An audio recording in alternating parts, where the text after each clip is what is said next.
Welcome to HAPLAST. Let's follow how a t-shirt bag roll is made, from film production to finished packaging. After blown film production, the jumbo roll is carefully removed and transferred to the converting line.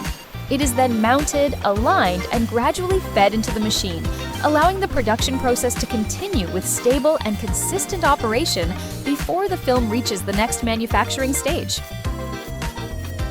As the film moves continuously through the converting line, it passes the monitoring system before reaching the cutting section, where each t-shirt bag is formed with precision.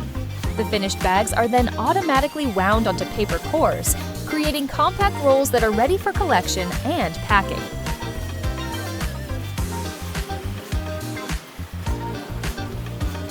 Each completed roll is removed from the machine, inspected by our operators, and carefully packed into cartons, helping every order stay organized before moving to the warehouse.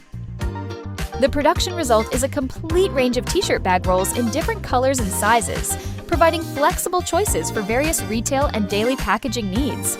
Designed for convenient handling, they are ready to support a wide variety of everyday applications. Finished products move efficiently through our warehouse before container loading, supported by a production capacity of up to 5,000 tons per month. Our manufacturing system is backed by internationally recognized certifications and trusted by customers across global markets. Thank you for joining our factory tour. If you're looking for a reliable packaging manufacturing partner, we'd be pleased to connect with you.